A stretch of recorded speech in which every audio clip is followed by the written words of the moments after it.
Want to speed up your language learning? Get access to all of our best PDF cheat sheets for free. Just click the link in the description and sign up for your free lifetime account right now. Hi everybody, welcome back to Ask Alisha, the weekly series where you ask me questions and I answer them. Maybe. Let's get to your first question this week. First question this week comes from DJ Abril. I'm sorry if I said your name incorrectly. I hope that's okay.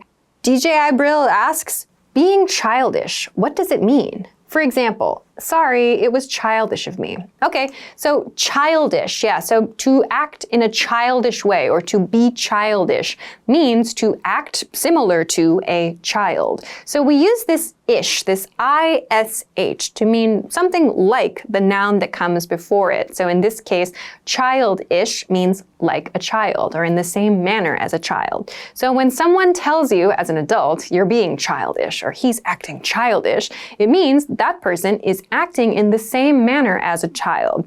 The idea here is that that person is immature or they're doing something that seems like it's not appropriate for an adult to do. So for example, if you're at work and someone at your job starts having a temper tantrum, which means that they get really, really upset and they just start demanding things, they ask for things, and they just want somebody to like help them or give them attention or whatever, you might describe that person as being childish. They cannot control their emotions or they're making requests that are unreasonable. So when we see somebody acting in a way that is not appropriate for their age, when they see somebody that is acting similar to the way a child acts, we can call them childish. So that's the key with the word childish. It's referring to someone that is acting in a manner similar to a child. Here are a couple more examples. My coworker was acting so childish today.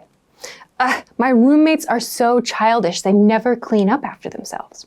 Okay, so I hope that this helps you understand the word childish. Thanks very much for the question. Okay, let's move on to your next question. Next question comes from Al-Hassan Kohli. Hello, Al-Hassan.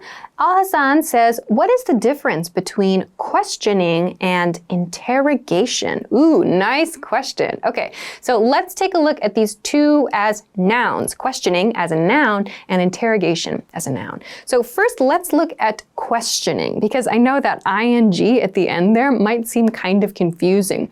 We can use question as a verb as well, yes, but I want to focus on using questioning as a noun in this example situation. So, questioning refers to asking someone a formal set of questions. Usually it's because there's some kind of problem, like some kind of legal trouble. Maybe there's been a police-involved situation, and someone needs to ask someone else some very formal questions. There's some kind of like system that they have for asking this person questions. This is called questioning.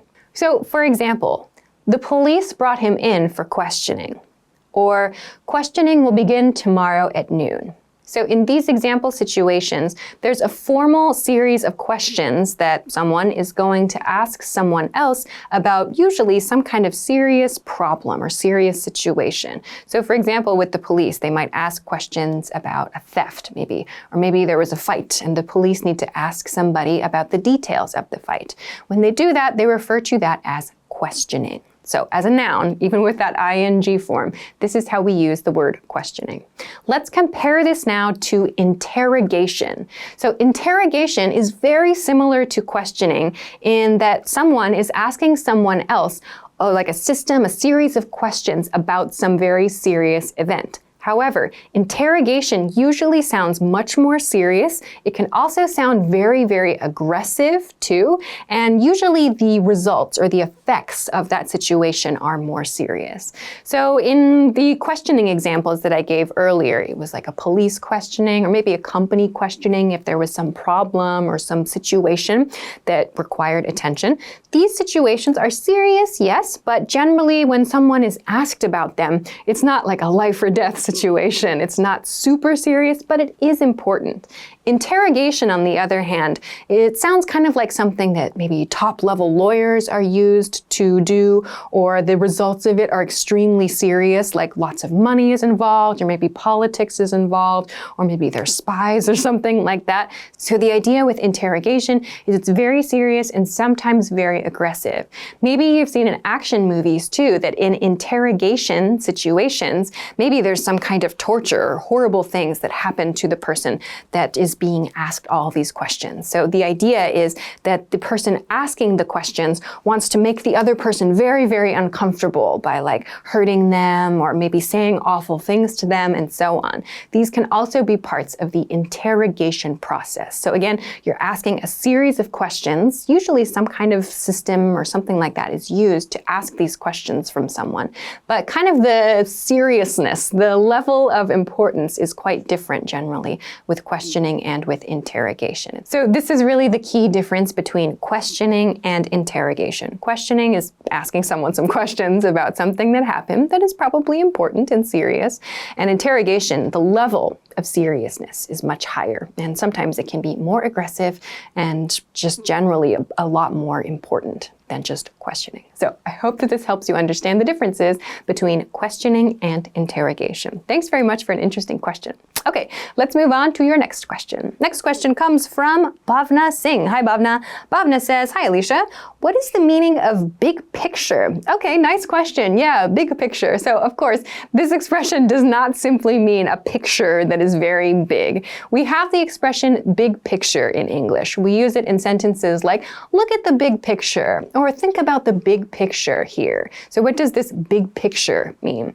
Big picture means look at the situation or think about the situation, not just in terms of the small details, but look at everything happening in this situation. So we use the expression big picture in this way. It might help you to understand this expression to think about maybe a big picture or a big painting. If we focus on one small part of the painting, maybe we can see brush strokes, we can see the parts where the artist changed colors, we can see maybe very small details of something, but if we focus only on one small part of the painting, we can only see that part, right? So when somebody says, look at the big picture or think about the big picture, it's saying, don't think so much about the details of something or don't look so much at the details. Kind of take a step back and think about everything in this situation. So when we say look at the big picture, it's like you're maybe focusing so much on the details, just try to think about the whole situation. So for example, if you're looking for a new apartment maybe, and you're really, really focused on like the cabinets in the apartment or something, even though it's a beautiful place, and you say, oh, I love this place, but the cabinets are just not my style. Your friend might say, look at the big picture. This is a great apartment and you can always change the cabinets, no big deal. So this is kind of a silly example situation. But people might use the expression, look at the big picture or think about the big picture if you're a little bit too focused on the details of something, or if they think it's good for you just to kind of take a step back and think about the whole situation. So I hope this helps you understand the expression big picture. Thanks very much for sending your question in. Okay, that is everything that I have for this week. Thank you, as always, for sending your great questions. Remember, you can send them to me at englishclass101.com/ask-Alisha. There is also a link for this in the YouTube description, so please send me your links there. That is the official question submission page. Don't send them to other places because I will probably not see them. There are so many questions that come in every day, so please send them to the official question submission page. I will 100% read your questions. Send it to me there. Also, if you like this video, please don't forget to give it a thumbs up and subscribe to this channel if you haven't already. Also, check us out at englishclass101.com for some other things that can help you with your English studies. Thanks very much for watching this week's episode of Ask Alisha, and I will see you again next time. Bye!